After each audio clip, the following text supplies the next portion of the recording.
Bonjour et bienvenue à la conférence des solutions photovoltaïques pour les bâtiments publics.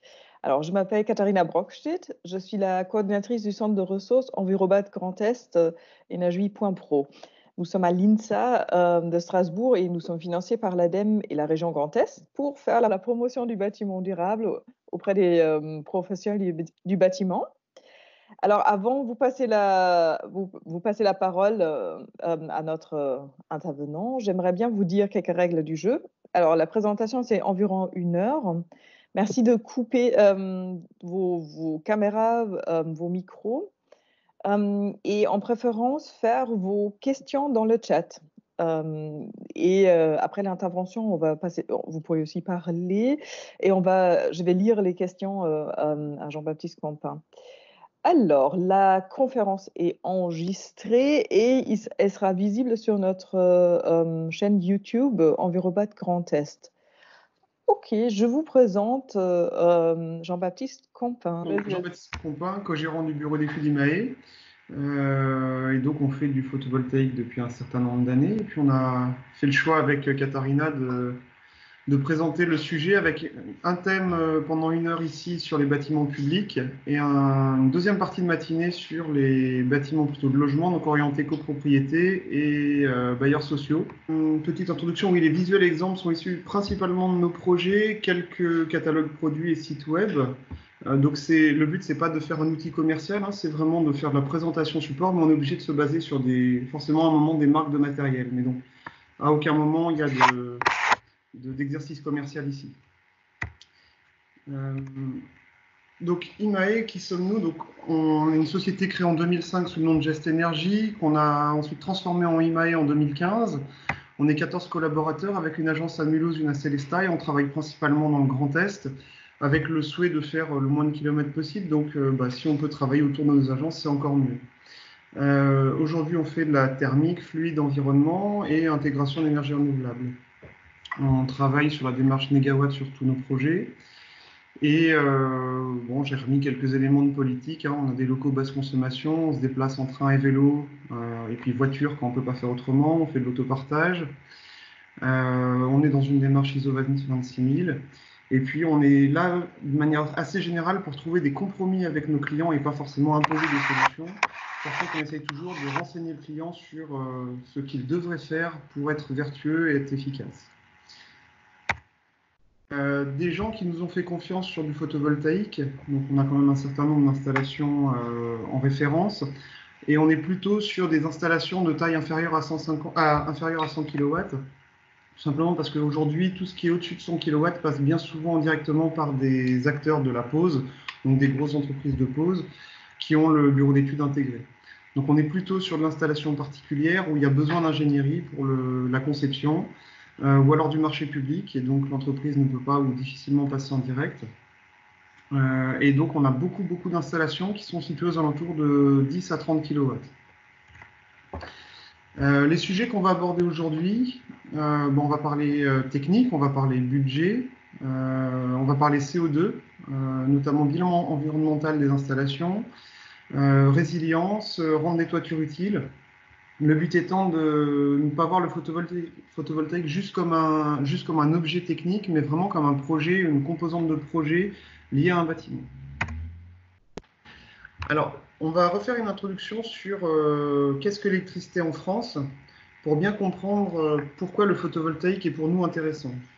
Alors ça, c'est le bilan énergie primaire français de 2016. On n'a pas de bilan plus actualisé aujourd'hui.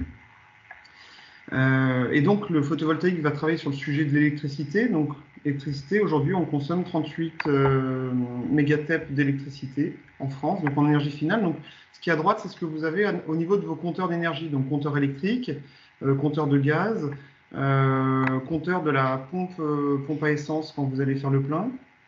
Et à gauche, c'est l'énergie primaire, c'est ce qu'on aura eu à produire ou à utiliser comme ressource primaire pour arriver à avoir ça au compteur.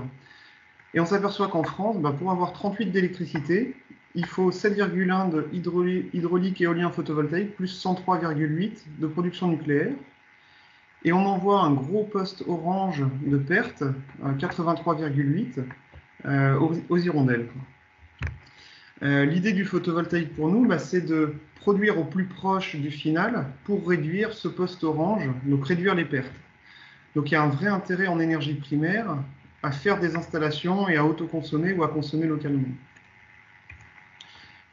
En termes d'image, la production donc, nette d'électricité en France en 2016, c'est 48% de nucléaire, 19% d'hydraulique, 17% de fossile, 9% d'éolien, 5% de solaire photovoltaïque et 1% en bioénergie.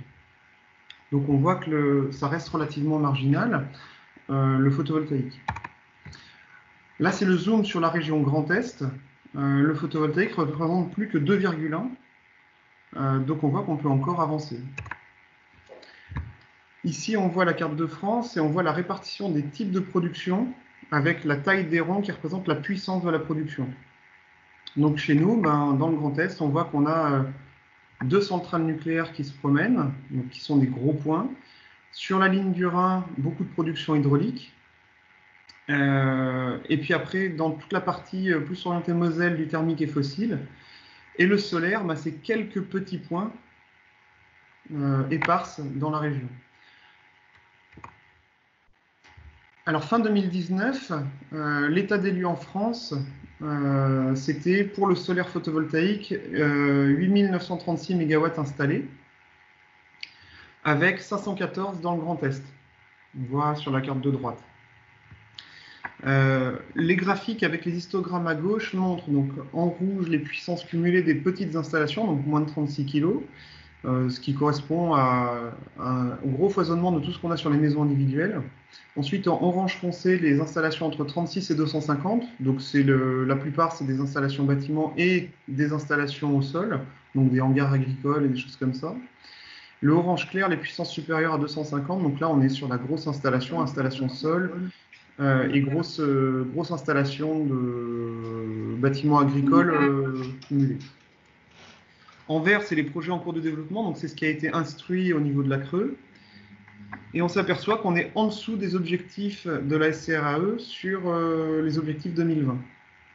Donc il y a encore à faire pour respecter l'engagement français finalement. Ensuite, si vous allez sur le site de RTE, donc le réseau de distribution d'électricité français, on peut voir l'évolution jour par jour, heure par heure, de comment se fait la production électrique. Alors à gauche, vous avez la production de ce dimanche, le dimanche 21 juin, et on voit en orange, orange au milieu de la courbe, le photovoltaïque. Donc là, on est sur la France. Donc le photovoltaïque produisait 5 méga 9 à 14h15. Et on voit toutes les autres énergies utilisées. Il y a un point qui me paraît intéressant à regarder, c'est le gros poste gris qui sont les exports. Et on va en parler après sur la question du prix de l'énergie. Donc finalement, on produit trop d'énergie, donc on est obligé d'exporter cette énergie. C'est un des modèles économiques, enfin c'est le modèle économique français, c'est on produit pour les voisins. La courbe de droite, c'est celle de mercredi, donc avant-hier. À 14h, on avait 7 méga 2 en production. Donc mercredi, c'était une journée où il faisait vraiment soleil. Donc on a installé 8 méga 9 et on arrivait à produire sur une journée comme celle d'hier, 7 méga 2. Ensuite, le zoom sur la journée de mercredi. En termes de production, et surtout, je l'ai mis pour avoir les programmes d'échanges commerciaux. Je ne sais pas si vous voyez ma souris. On exportait 2 méga 8. Donc c'est à peu près la moitié de la production photovoltaïque, enfin non, un tiers de la production photovoltaïque. Et cet export, il se fait vers des pays autres, et notamment l'Allemagne par exemple, où le kilowattheure est vendu 30 centimes. En France aujourd'hui, Statista a indiqué un kilowattheure à 17 centimes. Ça c'est plutôt pour du tarif bleu. Quand on est en tarif jaune, on est moins cher. Et donc en fait, on s'aperçoit qu'en France, on vend de l'électricité à nos voisins dans des pays où l'électricité est chère, et donc on subventionne notre électricité française par le financement des voisins. Donc le jour où on décide de ne plus financer et de vendre de l'électricité avec un niveau d'émission de CO2 bas à nos voisins et qu'on décide de garder pour nous, mais il faudra se dire que le prix du kilowattheure va monter et qu'il va osciller entre ce qui se passe un peu partout en Europe, c'est-à-dire entre 23 et 30 centimes d'euros le kilowattheure. Entre 23 et 30 centimes d'euros le kilowattheure, d'un seul coup, les énergies renouvelables deviennent très très intéressantes. Alors, qu'est-ce que c'est que le photovoltaïque? Donc, c'est la production d'électricité, parce qu'on entend encore régulièrement parler de chaleur, on produit de l'électricité à l'aide de cellules photovoltaïques. Donc, un panneau photovoltaïque est composé de cellules photovoltaïques qui sont assemblées sur un panneau de verre et rassemblées avec des électrodes. On a différents types de cellules, donc des cellules polycristallines qui sont des morceaux de silicium. Donc sur l'image de gauche, on voit ça fait des espèces de paillettes avec des nuances de couleurs. C'est une cellule qui est relativement économique, qui est peu variable aux variations de température et qu'on compare souvent à la cellule monocristalline où là c'est un seul cristal de silicium pur, donc beaucoup plus noble en termes de produits, qui a un meilleur rendement, mais par contre qui est plus coûteux. On a également du photovoltaïque amorphe. Alors le photovoltaïque amorphe, c'est celui qu'on trouve dans les cellules de toutes les calculettes solaires, de tous les petits objets textiles et plastiques solaires, et qu'on trouve aussi sur des membranes photovoltaïques, on en parlera tout à l'heure, qui ont été posées pendant un certain nombre d'années. Il y a eu un arrêt, puis ça a recommencé. Alors ça, c'est plutôt adapté pour des structures légères, souples. Par contre, le rendement est moindre par rapport à un panneau rigide. Des choses qui commencent à évoluer et à arriver, c'est des cellules photovoltaïques organiques. Donc là, c'est plutôt du domaine de la chimie. C'est plutôt des choses très très fines, donc avec peu de matière. Il y a le côté un peu futuriste du est-ce qu'on pourra intégrer ça dans des vêtements ou des produits textiles. Pour l'instant, je n'ai pas de solution vraiment fiable et technique à proposer dans le monde du bâtiment. Mais on va dire que c'est quelque chose qui est à suivre. En termes de loi, donc pour les bâtiments publics, on a plusieurs choses qui vont toucher au photovoltaïque. On a la loi énergie-climat du 8 novembre 2019 qui impose que 30% des toitures seront valorisées soit en photovoltaïque, soit en végétalisation pour tout bâtiment neuf de plus de 1000 m². Donc ça veut dire que si vous avez un projet neuf aujourd'hui de bâtiment commercial ou tertiaire qui fait plus de 1000 m², anticipez tout de suite cette question-là, parce que souvent le photovoltaïque est mis hors budget, parce que le maître d'ouvrage n'y pense pas forcément, ou alors dans le programme on n'y passe pas forcément, sauf que c'est une obligation. Et la problématique qu'on a, c'est que le moteur de calcul RT 2012, donc en général la conformité thermique des projets est vue avec le moteur RT, il n'intègre pas de flash ou de voyant rouge qui va vous dire attention, vous ne respectez pas la loi énergie-climat. Donc projet de plus de 1000 m², végétalisation en photovoltaïque obligatoire pour 30% de la surface. Ensuite, on a le décret tertiaire qui concerne tous les bâtiments existants de plus de 1000 m². Où là, le photovoltaïque n'est pas valorisé lorsqu'il est en vente totale. Donc là, si on fait de l'autoconsommation, on peut le valoriser dans les plans de travaux pour espérer faire des économies d'énergie, tout simplement parce que si on le fait en autoconsommation, notre consommation électrique baisse. Et donc la consommation électrique du bâtiment qu'on va devoir saisir sur l'outil Opéra de l'ADEME, qui est l'outil de suivi national pour le décret tertiaire, on verra une consommation qui baisse et donc on pourra expliquer qu'on a fait des économies d'énergie.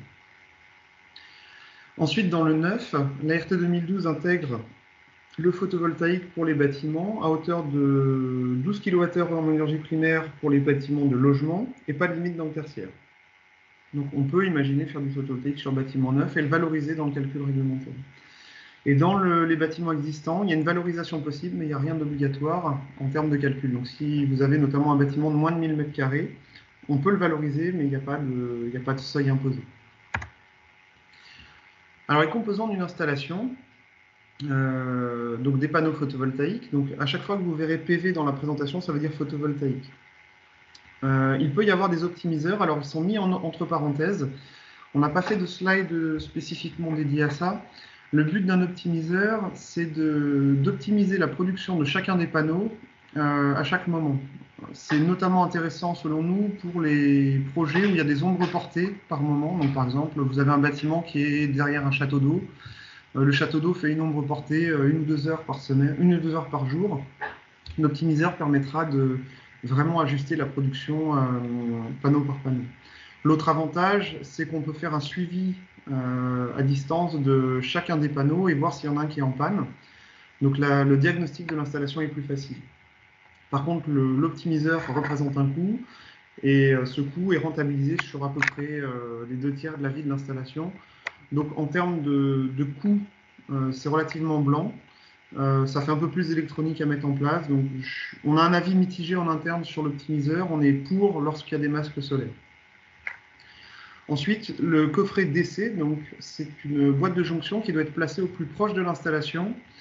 Sa fonction principale, c'est de pouvoir couper la production d'électricité au plus proche des panneaux lorsqu'il y a un incendie ou alors lorsqu'il y a une intervention sur le réseau électrique du bâtiment. Le but, c'est d'éviter que l'électricité produite par les panneaux se promène partout dans tous les tableaux électriques. Ensuite, on a des connecteurs dédiés, spécifiques pour du photovoltaïque avec des certifications. Des batteries potentiellement en option, parce qu'aujourd'hui, je ne vois pas forcément d'intérêt, autant utiliser le réseau électrique comme une batterie. Des onduleurs de différents types. Donc le but de l'onduleur, c'est de transformer le courant continu produit par les panneaux en courant alternatif qui soit utilisable dans le bâtiment. Ensuite, des coffrets AC, donc coffret de coupure de nouveau, et le compteur. On va attaquer les systèmes de pose. Alors, on va parler de l'intégration en toiture. Donc, c'est l'intégration physique du panneau à la toiture. C'est-à-dire que là, derrière les panneaux, il n'y a pas de tuiles, pas de couverture, pas d'éléments d'étanchéité. C'est le panneau et son support qui servent à faire l'étanchéité. Donc ça, c'est une spécificité purement française. En Allemagne, on ne trouve pas ou quasiment pas. Attention, on va dire c'est joli, donc ça plaît beaucoup aux architectes des bâtiments de France. Par contre, le panneau et son système font l'étanchéité, donc ça veut dire que l'entreprise qui pose le photovoltaïque doit avoir une assurance en couverture. Et il y a eu des problèmes, forcément, sur des problèmes d'étanchéité. Le petit problème pour moi, c'est le risque incendie, tout simplement parce que toutes les connectiques sont à l'arrière des panneaux, donc elles ne sont pas ou difficilement accessibles à moins de démonter les panneaux. Et donc on a des connectiques qui sont quasi en contact avec l'isolation de la toiture. Et donc je trouve plutôt confortable d'avoir des isolations séparées, des isolations séparées et charpentes séparées du photovoltaïque par le biais d'une couverture. C'est l'image qu'on verra après. Donc ça, c'est de la surimposition en toiture. Donc là, on a un élément de tuile ou un bac acier ou un zinc, peu importe le type de support, sur lequel on va mettre des pattes de fixation qu'on voit à droite, donc qui passent directement sous la tuile, qui vont rattraper la charpente. Et on fixe ensuite des rails et les panneaux sont fixés sur des rails. Donc là, le câblage électrique est bien séparé de l'isolation et de la charpente. Donc ça, c'est la majeure partie des installations qu'on fait aujourd'hui. Ensuite, en toiture terrasse, alors là, il y a différentes solutions. L'image en haut à gauche, c'est des châssis qui vont être posés sur l'étanchéité de manière flottante et qui seront lestés. Donc le lestage est calculé en fonction des contraintes d'arrachement au vent. On voit une image en bas à droite, il y a une espèce de dalle de lestage, et cette dalle de lestage est calculée en fonction des prises au vent et de la zone géographique. Ensuite, on peut souder des plots sur l'étanchéité. Donc ça, c'est un système sous avis technique principalement de chez Soprema. Et donc là, ça marche très bien sur les membranes bitume, et ils ont également un avis sur les membranes PVC. Et les deux versions en dessous sont des versions lestées, donc des bacs lestés avec des graviers. Donc ça, c'est une solution que je n'ai pas utilisée pour l'instant, mais qui peut être intéressante pour des petites installations, selon moi. Et une autre version où là, on crée des châssis et on crée des blocs lestés relativement importants. Par contre, là, on arrive très vite à la question de comment on va tenir ça structurellement sur le bâtiment. Donc j'ai envie de dire, si on arrive à utiliser la solution de plots soudés, c'est selon moi la plus intéressante, tout simplement parce qu'il n'y a pas de frottement sur l'étanchéité comme on a sur la version à gauche, donc pas d'abrasion de l'étanchéité, et le système est sous avis technique, notamment pour les questions d'arrachement au vent. Ensuite, donc une solution qui avait été un peu mise de côté pendant quelques années et qui revient, c'est les membranes photovoltaïques sur étanchéité. Donc là, c'est un avis technique de chez Sopra Solar. Je la trouve intéressante uniquement dans les cas où on a une charpente qui est dimensionnée un peu faible et donc on ne peut pas faire de pose de capteur comme on l'a ici avec du lestage. L'ordre de poids, par exemple, sur la toiture terrasse sur la solution soudée, c'est 15 kg par mètre carré. Et on dépasse souvent les marges de manœuvre qu'on avait sur le calcul structure. Donc là, la version ici permet de ne surcharger que de 2,5 kg par mètre carré, et donc en général, on passe dans les tolérances du calcul structure de l'existant. Par contre, il faut un isolant de classe C au minimum, une pente de 2% si on est en toiture béton ou 3% en acier et bois, ce qui correspond à la plupart des cas. Et il y a un entretien obligatoire sur l'étanchéité. Donc, c'est une solution qui est intéressante pour les maîtres d'ouvrage qui souhaitent impérativement faire du photovoltaïque, mais qui ne peuvent pas surcharger la toiture. Ensuite, on a une version en garde-corps. Donc là, c'est des images de chez Danielu. Il y en a d'autres versions qui existent. C'est principalement pour les toitures terrasses inaccessibles sur lesquelles on est obligé de mettre aujourd'hui des garde-corps pour la sécurité en toiture, pour l'entretien de l'étanchéité, l'entretien des VMC. Donc là, on le réserve plutôt aux acrotères côté sud, éventuellement est et ouest si on fait de l'autoconsommation. Et ça rend le garde-corps utile, parce qu'aujourd'hui, le garde-corps en toiture est souvent un coût relativement prohibitif pour les maîtres d'ouvrage, qui en voient une utilité plus ou moins limitée du fait qu'avant, ils avaient des lignes de vie et ils espéraient que ça marche. Donc aujourd'hui, dans quasiment tous les bâtiments, on met des garde-corps, donc si on peut leur trouver une utilité, ça peut être bien. Quelque chose qui est intéressant sur le photovoltaïque, c'est qu'à peu près tous les fabricants se sont mis d'accord sur la taille d'un panneau à quelques centimètres près, et donc un panneau fait 1 mètre par 1,60 m. Et on peut le poser tant en portrait qu'en paysage. L'image de gauche, donc c'est un centre technique communal où on est placé en mode paysage. À droite, c'est une mairie, on est placé en mode portrait. Donc pour chacune des toitures qu'on étudie aujourd'hui, on essaye les deux calquinages et on voit là où on arrive à mettre le plus de panneaux et où ça va être le plus esthétique en termes d'intégration dans la toiture.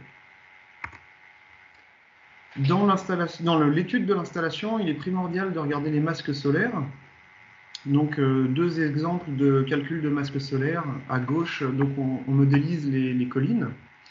Et donc on voit en gris le masque solaire et donc les logiciels intègrent la perte de productivité liée à ce masque. En dessous, l'exemple avec un bâtiment, on voit que le masque est relativement important dans le calcul. À droite, une image de vallée un peu encaissée. C'est clairement un vrai sujet par rapport à un projet qui serait dans la plaine, même si on a le même scénario météo. En dessous, un masque solaire franc, c'est une cheminée qui fait une ombre portée sur la moitié de l'installation. Toute l'installation va pâtir du masque solaire créé par cette cheminée. Donc ça pourrait être éventuellement le cas où des optimiseurs seraient intéressants pour compenser la perte ici et éviter de pénaliser les panneaux du dessus. Ensuite, les types de raccordement. Alors, à gauche, on commence avec l'autoconsommation.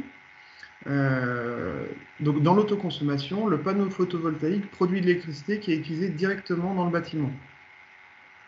Et donc on garde un seul compteur et on fait l'hypothèse que tout est autoconsommé, on n'envoie rien sur le réseau. Donc là, il va falloir analyser, on va voir un peu plus loin l'analyse des consommations pour dimensionner l'installation. Ensuite, quand on veut dimensionner une installation un peu plus grosse et aller plus vers l'autonomie énergétique, on va surdimensionner l'installation, mais on va avoir des moments où on a du surplus. Donc il existe la possibilité de faire de l'autoconsommation avec vente du surplus. Donc là, on conclut un contrat d'achat avec un fournisseur d'énergie qui va nous acheter l'énergie envoyée sur le réseau. Donc là, le compteur marche en double sens. Ensuite, on a la vente totale. Et là, on a deux compteurs différenciés qui vont permettre de comptabiliser d'un côté la consommation, de l'autre côté la vente.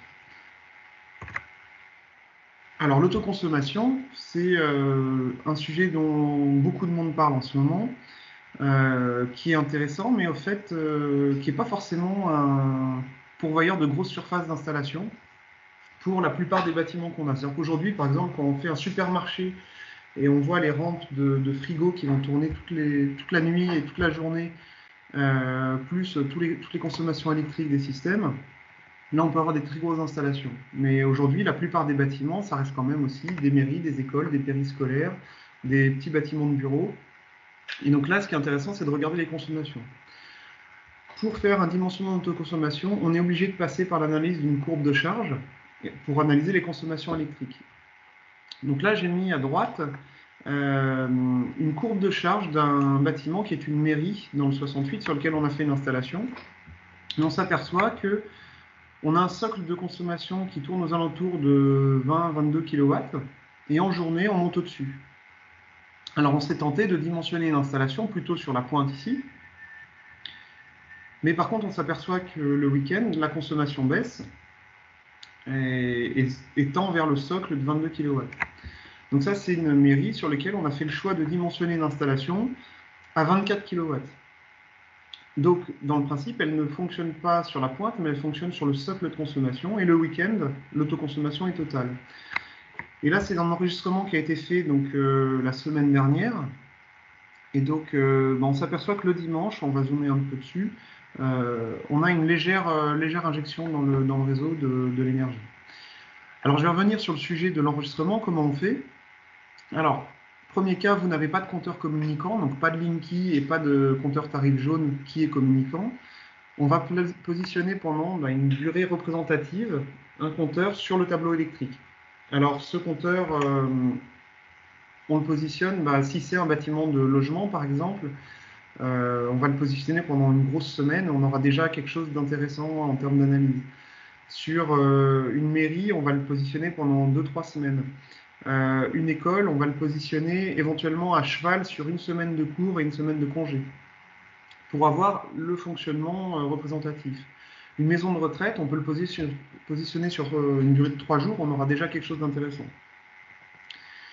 Si vous avez un compteur communicant, les choses commencent à être bien faites. Alors, si vous êtes en tarif bleu, donc petite puissance, vous allez sur mon compte client d'Enedis et vous pouvez paramétrer le comptage, c'est gratuit, et vous pouvez le paramétrer jusqu'à un pas de temps d'1 heure.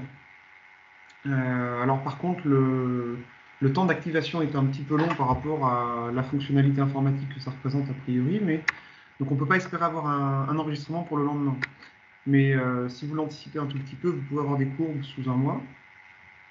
Si vous êtes en tarif jaune, il y a une fonction qui s'appelle diallège, qui est l'accès pro sur les compteurs. Et là, vous avez également la possibilité d'enregistrer les consommations. Et ensuite, on analyse ça en bureau et on fait de la simulation et on fait monter la puissance photovoltaïque jusqu'à tomber sur quelque chose qui permet de dire j'autoconsomme sans dépasser quelque chose de raisonnable en termes d'injection sur le réseau. Le deuxième sujet dans l'analyse pour l'autoconsommation, c'est l'analyse des consommations électriques. Parce qu'aujourd'hui, il y a des consommations et demain, elles ne seront pas les mêmes. Notamment avec le décret tertiaire qui vous impose de faire jusqu'à 60% d'économie en 2050. Donc 60% d'économie d'énergie, on divise par 3. Ça veut dire que théoriquement, ma courbe de consommation d'électricité ici va baisser d'un facteur 3. Donc ça veut dire que mon installation en autoconsommation, qui aujourd'hui est en autoconsommation à 98%, demain, elle sera peut-être en autoconsommation à 70%. Et on aura de l'injection au réseau parce que la consommation électrique aura baissé. Donc, les actions qui font baisser les consommations, c'est les changements de parc informatique, les optimisations d'éclairage. Ce qui fait augmenter les consommations, c'est notamment les installations de bornes véhicules électriques. Donc là, le petit zoom sur la mairie de Saint-Louis où on a fait un relevé la semaine dernière. Donc le bleu, c'est la production autoconsommée. Donc jeudi, vendredi, samedi, on autoconsomme à 100%. Oui, jeudi, vendredi, samedi, on autoconsomme à 100%. Et dimanche, on a quelques kilowattheures qui ont été envoyés sur le réseau. Donc là, c'est un dimensionnement d'installation au plus juste de ce qu'il fallait pour faire de l'autoconso. Ensuite, on peut autoconsommer donc, sur un bâtiment, mais aussi sur des bâtiments interconnectés. Là, c'est l'exemple de nouveau de 2 bâtiments à Saint-Louis. Donc, l'école Galilée, qui est tout l'ensemble, ici, je ne sais pas si vous voyez ma souris, et à gauche, la maison pour tous. Alors là, une école en autoconsommation, ce n'est pas forcément intéressant parce que l'école, en été, elle est fermée, et théoriquement, il n'y a pas de consommation à part peut-être une VMC. Donc là, l'avantage qu'on a trouvé, c'est que cette école fonctionne en période scolaire, et la maison pour tous fonctionne sur le principe d'un périscolaire, donc sur toutes les périodes où l'école est fermée. Et les 2 bâtiments sont interconnectés électriquement, et le compteur électrique est unique, et il est positionné dans la maison pour tous. Donc là, on a fait un enregistrement, on a trouvé des consommations constantes et on a mis en place une installation de 10,8 kW qui nous permet de faire une autoconsommation à peu près de 90% de la production. Et une autoproduction, c'est-à-dire que le solaire couvre 18% de la consommation électrique du site. Un autre exemple d'autoconsommation collective sur un réseau privé, un réseau privé de la mairie de Cunheim. Alors, on voit en bas à gauche la mairie sur laquelle on a fait une installation de 10,2 kW. Et cette mairie est interconnectée électriquement avec la salle des fêtes et l'école primaire sur un compteur qui est positionné à l'autre bout du quartier avec toute la partie enterrée. Ici, c'est un réseau privé. Et donc là, l'enregistrement des consommations qu'on a utilisé pour faire ce dimensionnement, c'est celui que vous avez sur la courbe. Et donc, on voit un socle à peu près à 10 kW. Et on n'a pas voulu descendre en dessous, enfin, on n'a pas voulu monter au-dessus de 10 kW d'installation. On aurait pu à peu près faire le double vis-à-vis de la surface disponible, tout simplement parce que les week-ends et les périodes de vacances, on a des grosses consommations. On voit un week-end à droite, par exemple, où on descend légèrement sous les 10 kW. Donc le but ici, c'était vraiment de faire une installation autoconsommation maximum. Ensuite, on a des installations, on va dire, autonomes avec stockage d'énergie. Alors, parce qu'on a eu récemment de plus en plus de demandes sur le souhait d'aller vers l'autonomie énergétique. C'est une solution qui est imaginable, mais qui pour moi est un peu dommage du fait qu'on a aujourd'hui un réseau électrique qui nous sert de batterie et qui nous sert de système, on va dire quand même relativement fiable. On n'est pas comme sur certains pays où le réseau électrique est très instable. Alors on a quand même des cas où on a fait des installations en site isolé avec stockage, notamment sur des fermes auberges. Alors les types de stockage disponibles aujourd'hui, c'est les batteries gel. C'est le système le plus simple et le moins cher.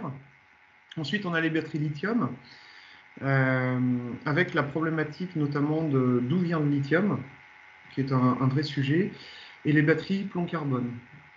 Les batteries gel et les batteries lithium sont celles qui, a priori, sont les plus utilisées dans le domaine. En type d'installation, donc on met les panneaux, on met un gestionnaire d'énergie, donc qui a une fonction d'onduleur, mais aussi de gestionnaire de batterie, et qui va faire le choix d'envoyer vers les batteries ou vers le bâtiment, et qui va nous permettre aussi de commander l'appoint, parce qu'il faudra un appoint sur l'installation. Donc est-ce que l'appoint se fait par le réseau électrique ou par un groupe électrogène? Quelque chose qui est important à noter sur le stockage d'énergie, c'est à chaque fois on a marqué des cycles. C'est qu'une batterie elle a une durée de vie, et une fois que ce nombre de cycles est dépassé, on peut l'acheter à la poubelle ou la recycler. Donc sur l'exemple des batteries au gel qu'on a utilisées dans les fermes auberges, si on descend à 30% de décharge de cette batterie et qu'on ne va pas plus loin que ça, donc si on descend en dessous, on met en route le groupe électrogène, on a 1800 cycles de capacité, ce qui représente à peu près 3 à 6 ans en fonction des usages.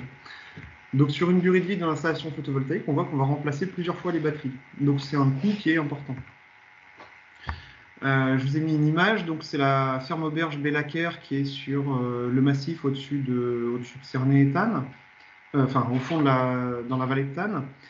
Là, on a fait le choix de mettre les panneaux en double orientation, est et ouest, donc pour avoir une production du matin et une production du soir. Et on a 8 kW d'installation, 8,4. Et on a des batteries, et on voit le local batterie, bah, il est relativement important, et en plus, c'est un local à texte, donc avec des ventilations spécifiques. Ça, c'est un point compliqué, c'est des ventilations hautes et basses qui font 40 cm par 40 cm dans un climat de ferme auberge qui est en montagne. Il y a la problématique de risque de gel après en hiver. Donc c'est quand même des installations relativement contraignantes. En lithium, on est sur des installations beaucoup plus petites, tout simplement parce qu'on peut aller jusqu'à 50% de la décharge et les batteries sont plus compactes. Donc les bâtiments seront plus faciles à équiper sur le futur avec des batteries lithium en termes de place.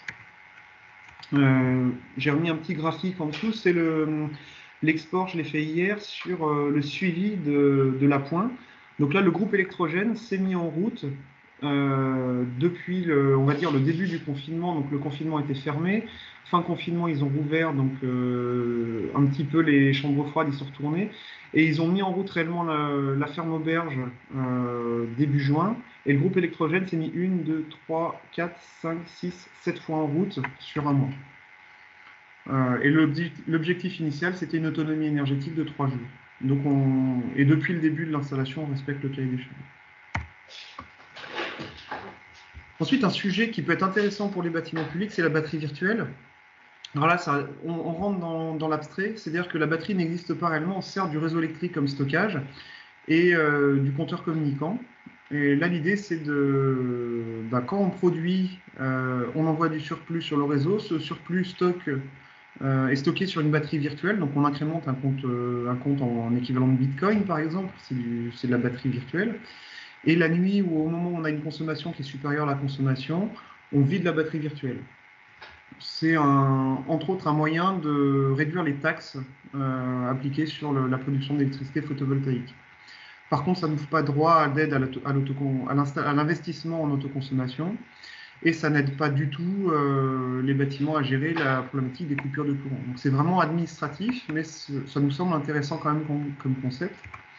Et ils ont sorti une déclinaison pour de la batterie virtuelle unifiée, donc qui est pour un parc immobilier. Donc si vous avez plusieurs bâtiments, une production unique sur un bâtiment peut être valorisée comptablement sur plusieurs bâtiments. Par contre, le décret tertiaire, je reviens sur l'aspect normatif, il ne permet pas de valoriser le photovoltaïque sur ce principe-là. Donc ça reste plus dans la démarche projet que dans la réglementation. Ensuite, les tarifs d'achat d'énergie. Donc à partir du moment où on fait de l'autoconsommation, c'est le texte en gras, le tarif d'énergie produite, il correspond au coût de l'achat de l'énergie, électricité en journée qu'on substitue. Donc si vous achetez l'énergie chère, vous substituez quelque chose de cher, donc on est très rentable. Si vous achetez l'énergie très bas, la valorisation sera plus compliquée. Ensuite, à gauche, si vous faites de la vente totale de la production, votre niveau d'achat, donc là c'est valable jusqu'au 30 juin, varie en fonction de la puissance. Donc pour une installation de moins de 9 kW, on vous achète l'énergie 15,75 € du mégawattheure. Si vous êtes entre 36 et 100, c'est 12,07 puis 10,51. Donc les tarifs changent tous les 3-4 mois à peu près. Si vous êtes en vente du surplus, c'est un peu plus compliqué à calculer. Vous avez une prime qui dépend de la puissance installée. Et ensuite, on vous achète le surplus 10 centimes d'euros sur les petites installations et 6 centimes d'euros sur les installations entre 36 et 100 kg. Donc la vente du surplus n'est pas très intéressante financièrement. C'est pour ça qu'aujourd'hui, on fait plutôt soit de la vente, soit de l'autoconsommation totale. Ensuite, vous avez des coûts dans le suivi et notamment des coûts de maintenance. Parce que si vous n'entretenez pas votre installation, elle ne produit pas ou elle produit moins.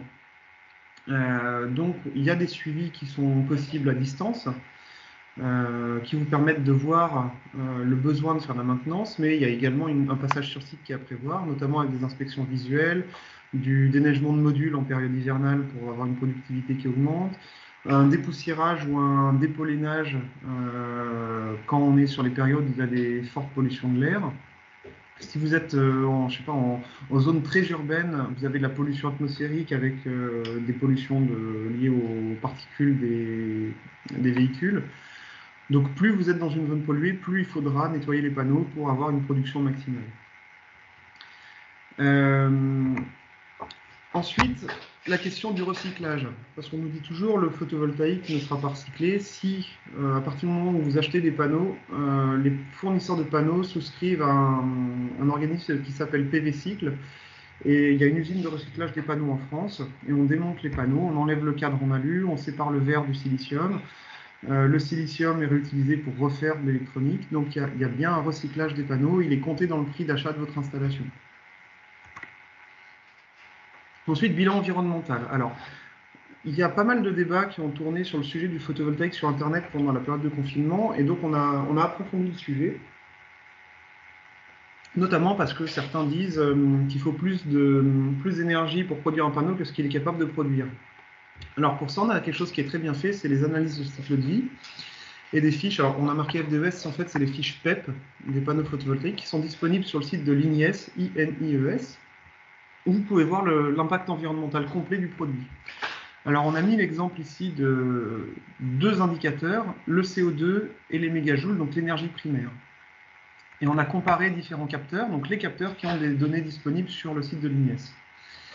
Donc là, on regarde l'impact en termes d'impact carbone en CO2 par mètre carré d'installation. Donc on a à chaque fois en bleu l'étape de fabrication qui est comptabilisée, ensuite l'étape de distribution, donc c'est les hangars logistiques et c'est les transports en camion, ensuite l'installation, utilisation et la fin de vie, donc le recyclage. Alors à gauche, on a deux capteurs français, Voltec et SunPower, et les autres sont des capteurs asiatiques, avec mon Systovi qui est entre les deux.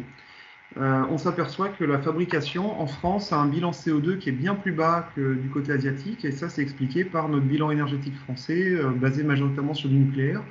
Donc aujourd'hui, acheter des capteurs français, c'est avoir un bilan CO2 qui est 2 fois moindre qu'avec des capteurs asiatiques.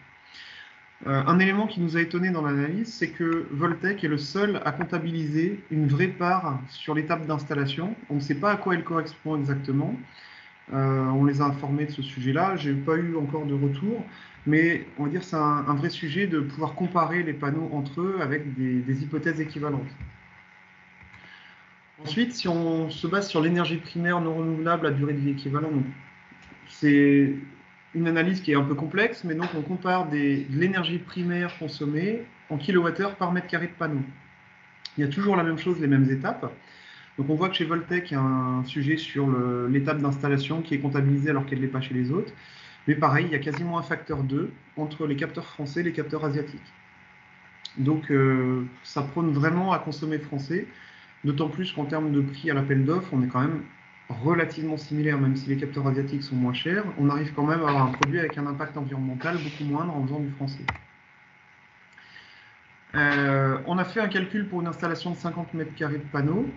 Dans le cas où on fait du panneau français, l'impact environnemental, donc l'impact énergétique en énergie primaire de notre installation représente 8 mois de production de panneaux. Donc au bout de 8 mois, notre installation a produit plus que ce qu'elle a coûté. Et avec une version asiatique, on est plutôt aux alentours d'un an et demi de production. Ensuite, on a regardé sur les batteries de stockage. Alors là, on a travaillé plutôt sur le bilan CO2. On s'aperçoit que la grosse partie sur les batteries lithium-ion, c'est l'étape en fin de vie, parce que le recyclage aujourd'hui est comptabilisé de manière relativement importante. Sur le plan, on est sur des choses qui sont plus facilement accessibles. Ça correspond plus à ce qu'on a dans des batteries véhicules. Donc la filière recyclage des batteries de ce type-là est beaucoup plus développée. En termes de kilowattheure, donc énergie grise, les batteries lithium-ion, donc une batterie lithium-ion analysée, ça correspond à peu près à 2 ans de production d'un panneau et 1 an et demi pour la batterie plomb acide. Alors ce qui est difficile, on aurait aimé le rapporter sur un kilowattheure produit ou sur un mètre carré d'installation, sauf que le calcul est très compliqué parce qu'il faudrait compter l'usage qui se passe dans le bâtiment, parce que des batteries ne sont pas là seules dans une installation, elles sont liées à des panneaux et à des consommations. Donc aujourd'hui, on n'est pas capable de faire un calcul vraiment intéressant là-dessus. Il y a une erreur de slide. Ah non, c'est investissement. Alors, les panneaux, un panneau, ça coûte à peu près 150 €. Un optimiseur, ça coûte 50 €. Les coffrets d'essai, oui, ça dépend de la taille de l'installation. Une batterie entre 200 et 3500 €. Les onduleurs, c'est variable selon la puissance. On trouve du micro-onduleur. Donc le petit noir ici, c'est un micro-onduleur. Donc c'est un onduleur qui est utilisé pour un panneau, jusqu'à des installations d'onduleurs qui peuvent faire 60 kW, voire même de taille supérieure si on travaille avec des onduleurs industriels. Et ensuite, le raccordement et autres, c'est variable selon l'installation. Quelques ratios de prix. Standard, sans complication d'installation. Donc une petite installation de 3 kW, ça coûte entre 7 et 8 000 € hors taxe, donc 2,70 € du watt-crête. Pour 9 kW, donc une grosse installation standard de grosses maisons ou de petits bâtiments publics, entre 15 et 16 000 €, ça fait 1,80 € le watt-crête. Une installation de 36 kW, entre 32 et 35 000 €, donc 90 centimes le watt-crête. Et une installation de 100 kg, on est entre 80 et 85 000 €, hors sujet structure. En termes d'aide, alors aujourd'hui on a Climaction, donc le programme régional qui aide les installations de panneaux photovoltaïques, notamment pour les collectivités, avec des subventions en fonction de si on fait de l'autoconsommation ou pas et en fonction de la puissance, et qui correspondent à peu près à 20 à 30 % d'aide. Je ne vais pas développer plus que ça. Le site Climaction est très bien fait, l'explication du dispositif également. Il faut savoir que ça existe et il ne faut pas l'oublier. Alors ensuite, on vous présente ici un tableau d'analyse qui est basé sur le tableau standard qui est demandé par Climaction, sur le calcul de rentabilité d'une installation. Donc là, ici, une installation de 22 kW en autoconsommation. Donc c'est la mairie de Saint-Louis qu'on avait présenté tout à l'heure. Et donc, on a des suivis, donc coût-investissement. Donc on a une installation à 31 500 €. On a une subvention à 5 500, total à financer 26 000 €. De la maintenance estimée sur 30 ans à 12 000 €. Et donc un coût total de 38 400 € sur 30 ans. Ensuite, on remet en face de ça la production valorisable en kilowattheure, 675 MWh, ce qui nous permet de calculer un coût de revient du kilowattheure, lissé sur 30 ans, à 5,7 centimes d'euros. Et la mairie achète le kilowattheure aux alentours de 6 centimes, donc on est très proche du coût du kilowattheure de la mairie. Donc on a quelque chose qui est intéressant là-dessus. Et ça se transforme en un tableau d'analyse comptable, finalement, comptable énergétique à gauche, donc en termes de kilowattheure. Et plus on va vers la droite, plus on parle d'argent.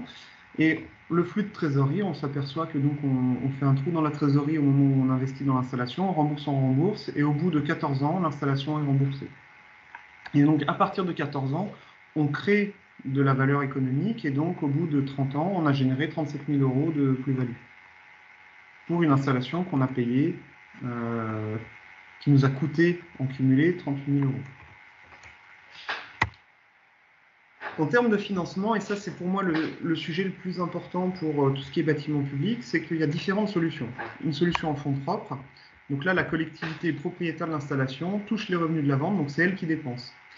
La problématique de ça, c'est que quand on fait une grosse installation, ça appelle beaucoup de trésorerie, et donc on plombe le budget de la collectivité et on crée de l'endettement. Et souvent, les collectivités sont limitées en termes de taux d'endettement, et la plupart des collectivités ont des budgets qui sont plafonnés et qui sont toujours destinés à réduire. Donc ça, on va dire, ça va marcher pour des collectivités qui ont des fonds disponibles, mais ce qui n'est plus forcément beaucoup le cas.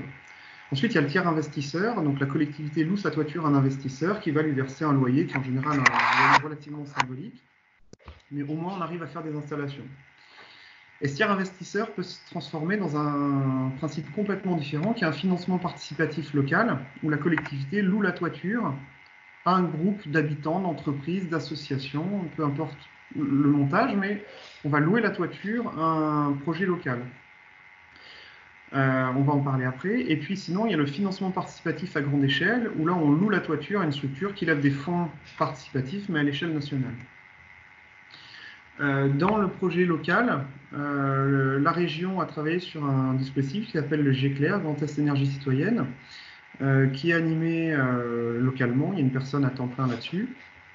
Et le but, c'est de monter des projets participatifs où on a des citoyens, des habitants, des collectivités, des associations qui vont monter une société de projets d'énergie renouvelable, qui va investir sur la toiture et bénéficier de la vente de l'énergie. Cette vente d'énergie, ça peut aussi être fait en autoconsommation et on vend de l'énergie comptabilisée sur un compteur. Donc ce n'est pas forcément que de la vente au réseau. Les bénéfices peuvent être utilisés soit pour faire des nouveaux projets, soit être versés aux sociétaires. Ça, c'est le montage de l'opération qui permet de le définir. Alors, ce qui est intéressant, c'est que ça permet de créer de l'emploi local, parce qu'on va forcément essayer de travailler avec des opérateurs plus petits. Ça permet de communiquer beaucoup sur les énergies renouvelables. Alors, je prends l'exemple d'une mairie qui souhaiterait faire une installation sur son toit. Ça permet, dans un mandat, de parler un peu avec ses citoyens et puis de valoriser un échange constructif sur un projet avec des citoyens et pas juste d'avoir une équipe municipale qui fait un projet. Et puis, ça permet surtout d'impliquer les citoyens dans un développement de projets économiques. C'est-à-dire utiliser l'argent qu'ils ont sur un livret qu'ils n'utilisent pas depuis des années, qui est valorisé à 0,75%, et le valoriser sur un projet local qui va créer de l'économie et qui peut potentiellement ramener 4%. Donc moi, j'hésite pas entre un PEL à 0,75 ou 1% ou une installation locale qui fait de l'emploi et qui ramène 4%, je vais vers 4%. Ensuite, la deuxième version, c'est on n'a pas envie de monter, parce que ici, ça implique quand même de parler, de passer du temps. La deuxième version, c'est on ne veut pas monter de projet et pas passer de temps. On loue la toiture à énergie partagée, donc il y a une délégation nationale, une délégation Alsace. Et là, c'est également de l'investissement citoyen, mais via une plateforme web, et qui va collecter rapidement un investissement citoyen pour faire un projet. Donc là, Énergie Partagée Alsace, c'est en développement fort actuellement. Il y a un paquet d'installations. Je vous invite à aller voir le site internet.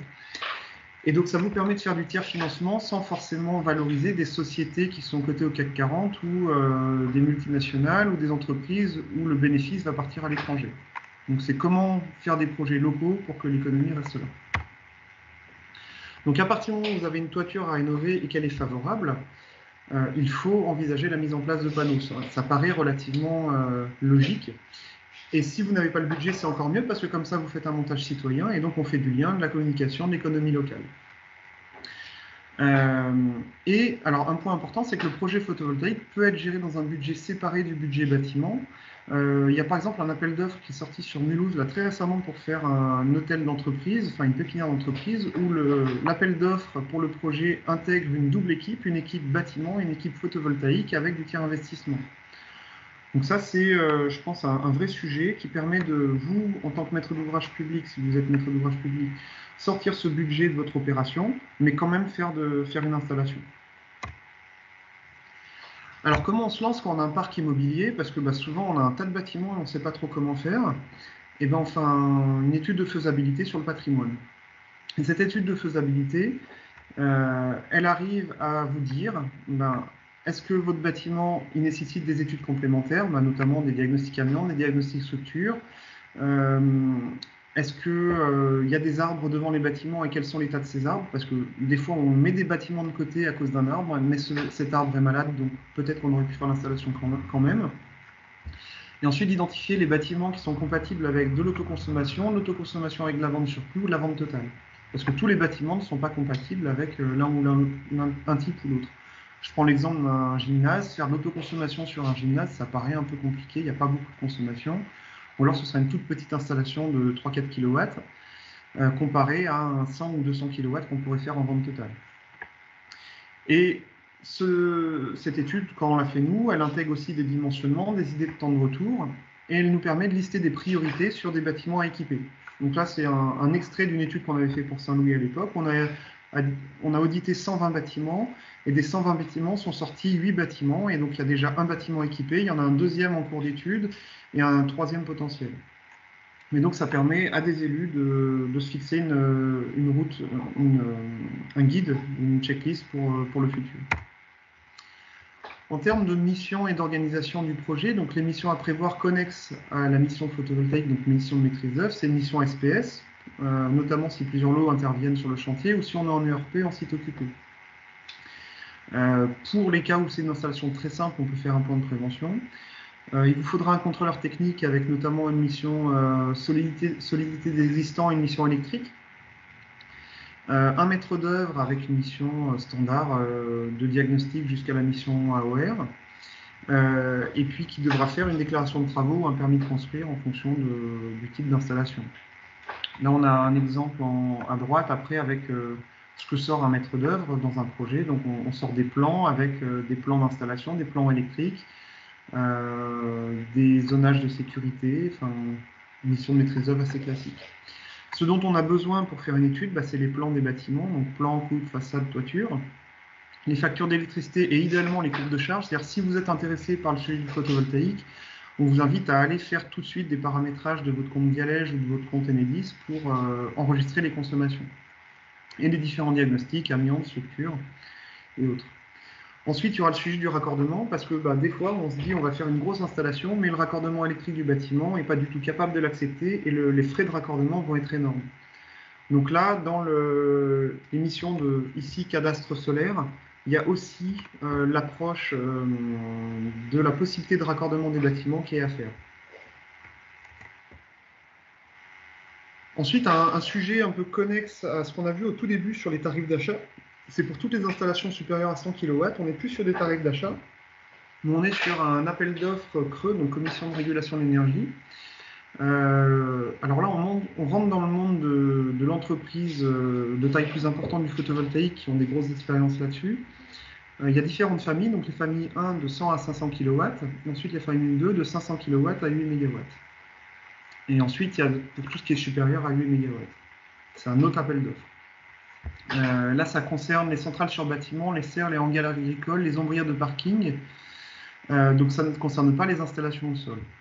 Les installations au sol sont une autre installation. Donc la prochaine clôture d'appel d'offres, c'est le 4 septembre. C'est la 11e période. Et donc cette période, on est censé appeler 75 MW. Ça correspond à ce qu'on avait vu sur le graphique tout à l'heure des courbes grises où on était censé installer dans le Grand Est une certaine puissance et qu'on n'arrivait pas encore à l'atteindre. Donc aujourd'hui, on n'arrive pas à atteindre les puissances théoriques de l'appel d'offres de la Creux. Sur la 10e période, il y a eu 150 MW de projets déclarés, enfin instruits, avec un prix moyen d'achat de l'énergie à 96 centimes pour la famille 1 et 86 centimes pour la famille 2. Ensuite, on a une déclinaison locale qui est l'appel d'offres post-Fessenheim, qui a été mis en place suite au projet de démantèlement de la centrale, avec 3 familles de 500 à 30 MW, familles au sol, oui, supérieures à 500 kg et inférieures à 30 MW. Donc ça, c'est surtout pour des grosses installations au sol.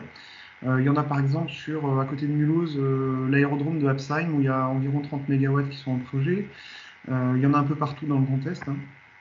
Ensuite, famille 2, 500 à 8 MW, 500 kg à 8 MW. Et ensuite, les inférieurs à 500 kW, c'est la famille 3. Donc un maître d'ouvrage public un peu standard qui a des projets sur une mairie, une salle des fêtes, une école, sera plutôt sur les familles 3. Il faut déjà une sacrée installation pour aller au-dessus de 100 kg. Les prix atteints dans la première série, on est à 100 € du mégawattheure pour la famille 3. Donc ça correspond, si on revenait rapidement sur le slide sur les tarifs d'achat, on est quand même en dessous du tarif d'achat standard du photovoltaïque avec un tarif d'achat. Mais on s'en approche.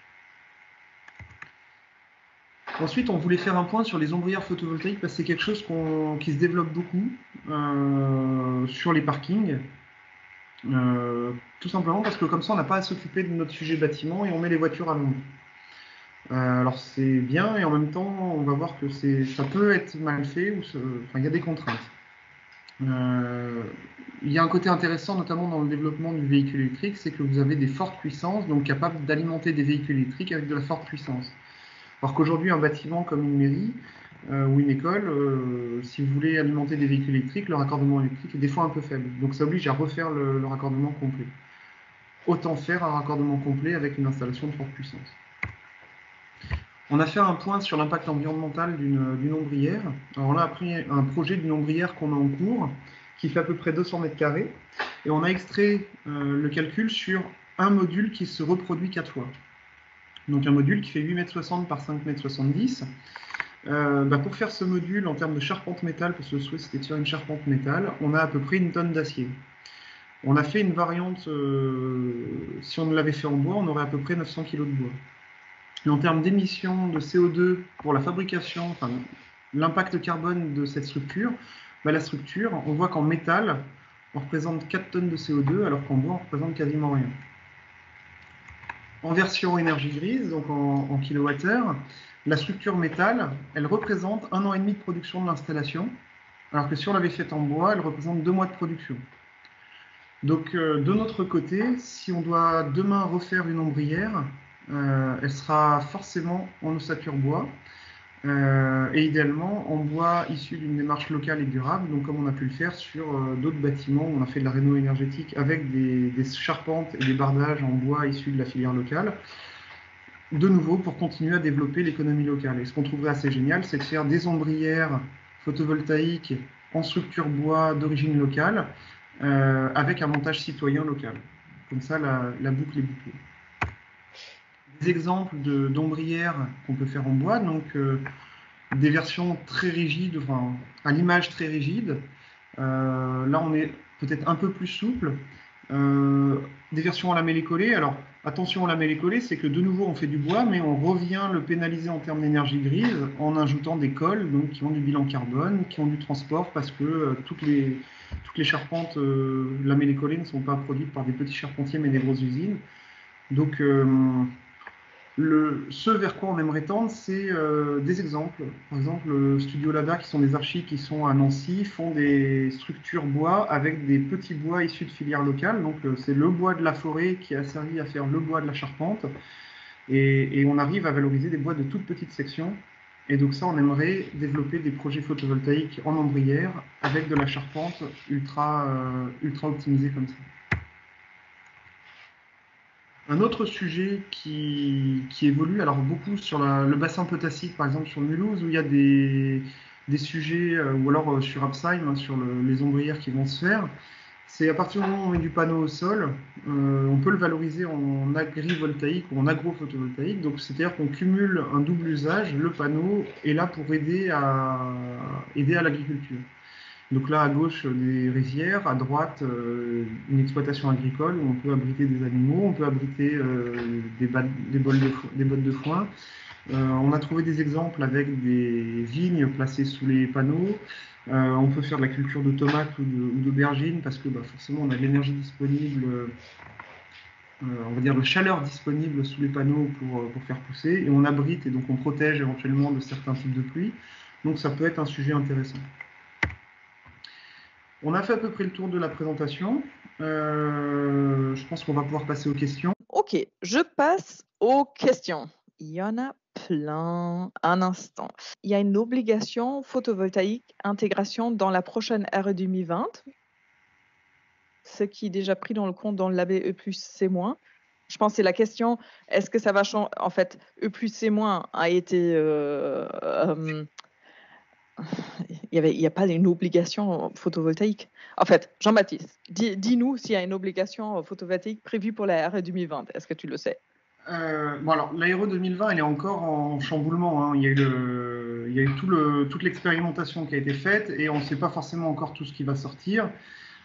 Toujours est-il qu'aujourd'hui, on peut valoriser le photovoltaïque. Par contre, je n'ai pas souvenir qu'il y ait une obligation parce qu'on a saisi des projets où il n'y a pas de photovoltaïque. Par contre, si on cherche à faire du E4, j'ai du mal à imaginer qu'on puisse le faire sans.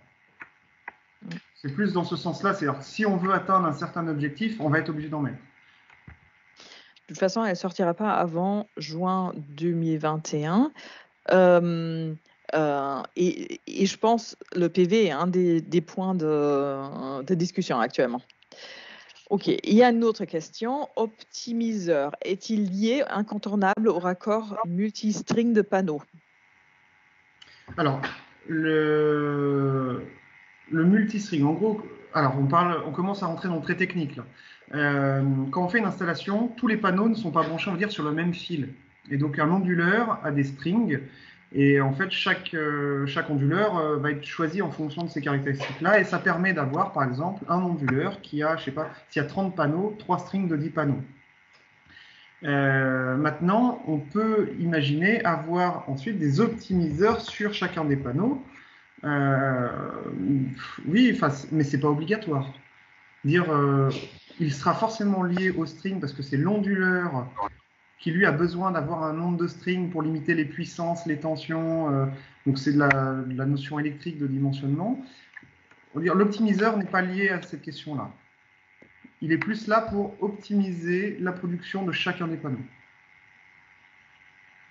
Et il est non obligatoire. Ok, prochaine question. Est-ce que les masques sont forcément à relever sur place ou y a-t-il des données IGN topographiques? Alors, tous les logiciels ne le font pas, mais la plupart des logiciels spécifiques au photovoltaïque ont une fonction de relevé de masque automatique qui va reprendre on va dire, le relief du terrain. Par contre, ce relief du terrain, c'est bien, mais il y a aussi l'arbre qui a poussé et qui est juste devant, le bâtiment du voisin, et ça, on ne l'a pas sur le relevé IGN. Alors après, à distance, je sais que nous, ça nous est arrivé, quand on est sur des zones qui sont très bien saisies sur Street View, on arrive à récupérer des choses. On a travaillé il y a quelques années avec un développeur web sur la création d'un outil de cadastre solaire où on arrivait à reprendre en fait en double donnée la vue aérienne de Google Maps en mode 3D, donc pour les villes qui ont la saisie 3D, et saisir ça. Mais on rentre dans du truc vraiment d'informaticien et on n'est jamais à l'abri de la modification. C'est-à-dire qu'il y a encore des bâtiments qui ne sont pas sur Street View, qui ne sont pas à jour. Et donc, on peut faire du web, mais bon, attention à la modif. Je pense notamment aussi à s'intéresser au PLU et puis quand on construit un bâtiment, on a l'exemple en fait d'un petit bâtiment qui est à côté de notre agence, qui est à côté d'un parking. On le trouvait super sympa. On s'était dit tiens, on va faire une proposition d'achat pour faire une installation photovoltaïque. Et puis devant, il y avait un parking côté sud. Et puis 3 jours après, il y a un panneau de permis de construire qui a été posé sur le parking. Et puis en faisant le petit tour sur le site de la ville, je me suis aperçu qu'il y avait un immeuble en R+4 qui allait pousser juste devant. Donc ça, c'est impossible à voir sur un relevé de masque fait à distance. Par contre, il faut se renseigner auprès de la commune s'il y a un projet de dépôt de permis de construire ou une étude en cours pour un immeuble qui finalement va faire que le bâtiment est dans l'ombre continuellement après. Voilà. Merci. Le DTU étanchéité impose des auteurs libres sur les équipements techniques. Les panneaux n'étaient pas assujettis? Sont-ils pas assujettis? Alors, ouais, sous un équipement de ventilation, on est censé avoir 40 cm de souvenir. On arrive finalement a priori à déroger à ça sur les avis techniques des panneaux parce qu'on est quasiment à 15 cm du sol. Par contre, les nouveaux systèmes de plots soudés ont des rehausses qui nous permettent de créer de la hauteur. Donc après, le gros avantage du panneau, c'est que c'est très facilement démontable. C'est 4 boulons et on le démonte. Par contre, quand on le démonte, il faut refaire un contrôle électrique après repose. Attention avec les courbes Enedis, il y a plutôt une remarque, une question. Avec les courbes Enedis avec Linkian, petite puissance, on ne peut voir que celle sur la semaine passée. Oui, enfin, pour l'instant, on ne voit même pas grand-chose parce qu'ils activent les choses au compte-gouttes. Tous les paramétrages ne sont pas encore bons. La théorie, c'est qu'avec le compteur Linky, on devrait pouvoir relever du pas de temps 10 minutes. Pour l'instant, on est sur un pas de temps d'1 heure. Donc, avec un pas de temps d'1 heure, on ne voit pas une évolution de consommation électrique. Donc, ça permet de sortir des grandes masses, des grandes idées. Par contre, si on veut faire de l'autoconsommation analysée de manière fine, il faut enregistrer. Donc avec un compteur spécifique positionné à côté. Au moment d'explication de système de batterie virtuelle, oui, il y a une question qui s'est faite au moment de l'explication des systèmes de batterie virtuelle. La question est physiquement, cela est-il pertinent? Je pense que c'est les pertes de réseau. En fait, c'était que cette question et c'était vraiment au moment de la batterie virtuelle et je pense que c'est les pertes en ligne que les allers-retours. J'ai fait l'essai, l'installation en septembre. Je me suis dit, on n'a pas d'autre choix, il faut essayer. Donc j'ai fait une installation de 3,6 kg chez moi que j'ai branché en batterie virtuelle. Alors, pour l'instant, c'est encore un peu le bazar avec le compteur Linky parce que le compteur Linky envoie tout juste depuis une semaine, il envoie les données. Donc jusque-là, on était obligé de faire des relevés manuels. Donc la batterie virtuelle, elle est encore toute théorique. C'est comme si on faisait une autoconsommation avec vente du surplus. Et simplement, c'est une petite pirouette administrative pour payer moins de taxes sur la valorisation de l'électricité sur le réseau. C'est un peu vulgaire comme explication, mais ça va plus loin que ça. C'est pas pire que de faire une vente totale. Hein. C'est la même chose. Alors, sur la vente, à partir de quelle puissance installée est-il possible de faire un contrat achat-vente de gré à gré sans passer par le tarif du fournisseur historique, EDF, ES et compagnie? Donc, je suppose que là, c'est pour un tiers investisseur qui investirait sur une toiture et qui vendrait l'énergie à son... ou vendre l'énergie à son voisin. Donc, ça, on rentre dans l'autoconsommation collective. Bonjour. En fait, la question n'est pas forcément avec son voisin, mais on peut imaginer, puisque ça se fait avec l'éolien, quand on est hors des zones de développement éolien, on est obligé de passer par un contrat de gré à gré, éventuellement avec un fournisseur qu'on choisit, que celui qui a l'installation choisi. Dans le cas du photovoltaïque, est-ce qu'il y a des puissances au-delà desquelles on peut avoir le même schéma de décider du fournisseur qui va racheter son électricité? A priori, aujourd'hui, vous pouvez vendre. Le plus simple, c'est de vendre l'énergie à EDF. Mais vous pouvez vendre votre énergie, par exemple, moi je vends mon énergie à Urban Solar dans le cadre de mon contrat. Et j'avais regardé avec Enercon, par exemple, on pouvait vendre l'énergie. Mais par contre, elle est très mal valorisée économiquement. C'est-à-dire que la valorisation selon tarif d'achat, comme on a vu les tableaux à 13 ou 15 centimes, c'est uniquement avec EDF. Après, sur choisir quelqu'un d'autre, je ne sais pas. Il faudrait fouiller, je n'ai pas étudié la question. Si je peux apporter un élément de complément, c'est aussi pour voir que les contrats d'achat sont limités dans le temps. Je ne sais plus si c'est 15 ou 20 ans dorénavant. Et que finalement, le coût de l'électricité, suivant les projections, vu les usages qui se développent, c'est-à-dire l'auto électrique et la transformation de l'usage qui va de plus en plus décarboné vers l'électrique, on risque d'avoir des coûts augmentés qui fait que le tarif proposé jusqu'à la fin du contrat n'est pas forcément très pertinente et que ça vaut peut-être le coup de passer sur un contrat de gré à gré où les évolutions sont plus faciles pour avoir un prix plus intéressant. C'est aussi une remarque que je voulais faire part aux auditeurs. Je vois bien l'idée. J'avais commencé à étudier la question, mais j'ai pas de réponse formalisée et claire et fiable. Donc pour l'instant, je réserve ma réponse. Eric Gaspard à l'ADEME, je pourrais apporter un complément? Vas-y, Eric. Oui, excusez-moi. Pareil que Jean-Baptiste, c'est encore quelque chose qui est quand même assez, on va dire, réservé à des acteurs qui sont sur le marché de gros. C'est-à-dire, il y a des contrats qui s'appellent PPA in English, qui permettent effectivement de négocier des grosses quantités d'énergie. On est plutôt sur les centrales au sol. Par contre, on a les contraintes qui vont avec, c'est-à-dire qu'on n'a pas du tout de contrat d'achat avec quelque chose qui ne va pas varier sur 10, 15, 20 ans.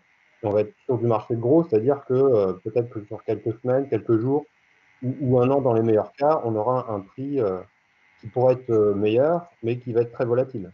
Donc c'est possible, mais c'est réservé à des gens qui jouent un petit peu avec le marché de gros et sa volatilité, et c'est sur des très grosses puissances. C'est la centrale au sol. Ok, merci. Okay.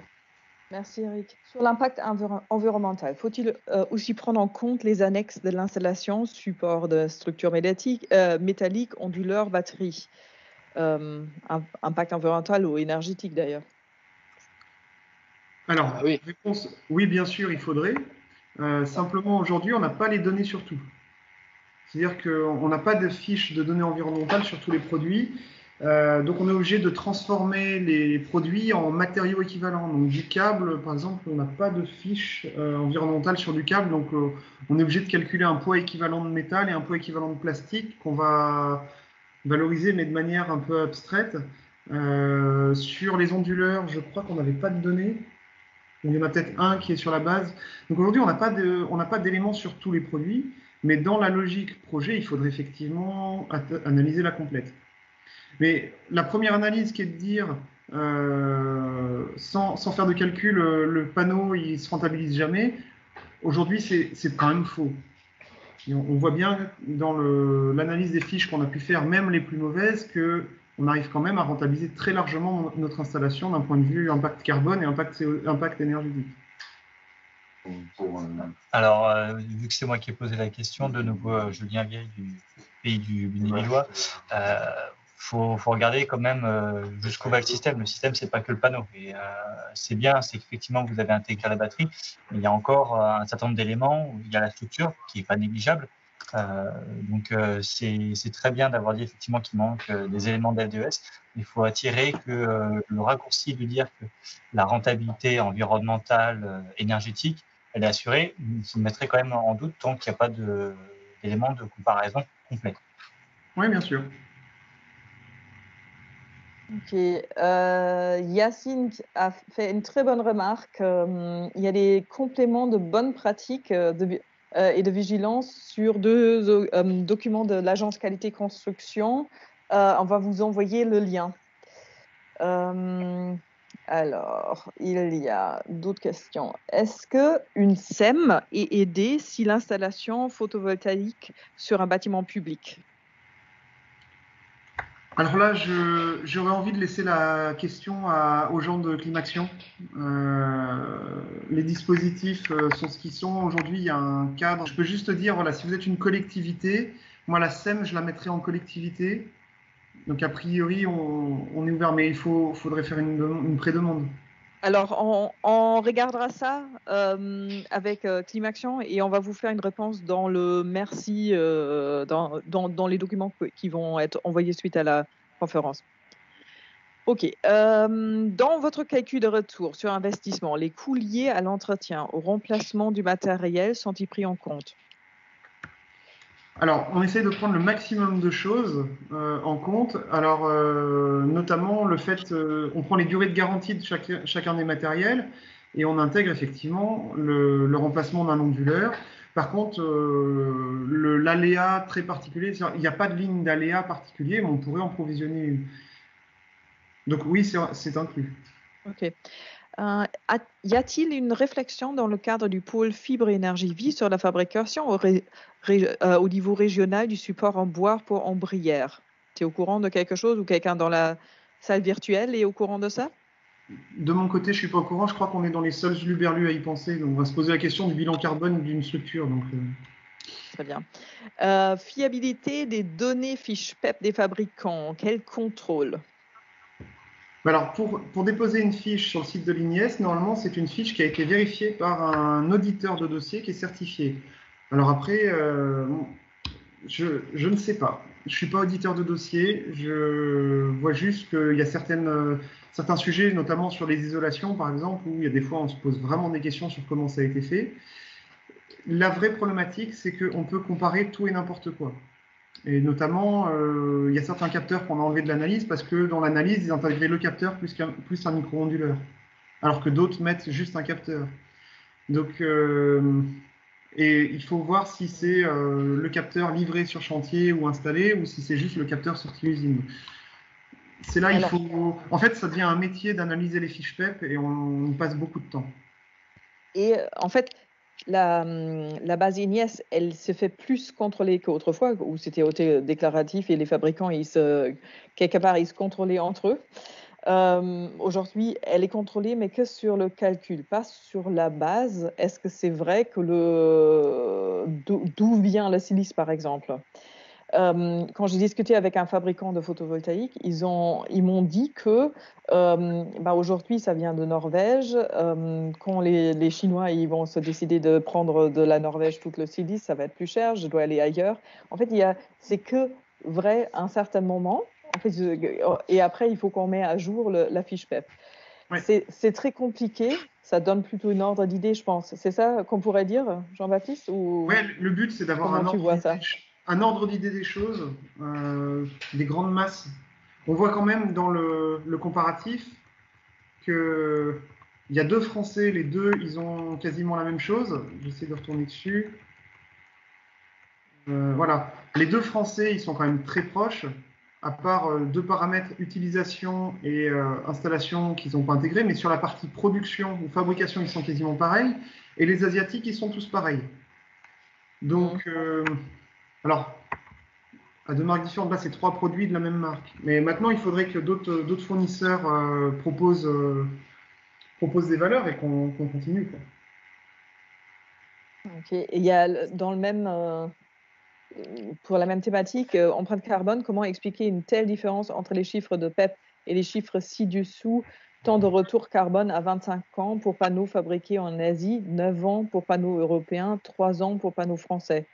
Est-ce que les technologies ont tellement évolué niveau empreinte carbone en 10 ans? Et il y a un lien. Ouais, alors, Tu vois la question, tu pourrais la. ouais, je vois, il faudrait que je lise partager le lien. tout le document et je ne suis pas sûr qu'on ait le temps là. Mais oui, il faudrait analyser, mais c'est de toute vrai. façon, c'est simple. Le coût des panneaux, il a été divisé par 4 ou 5 en 10 ans. À un moment, c'est soit ils se faisaient vraiment beaucoup d'argent, soit ils ont vraiment optimisé. Je pense qu'il y a un peu de tout. Il y a un peu de tout, mais là, il faudrait que j'analyse son document en détail pour pouvoir répondre. Ouais, ça marche. Généralement, quel coût de location pour les toitures? Tu as une idée? J'ai utilisé le mot symbolique. Ok. Estimation des coûts de maintenance, nettoyage, kilowatts crête par an.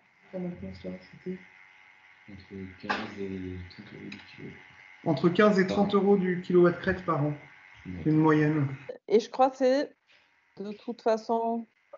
Bon, je suis désolée. Ok, Jean-Baptiste.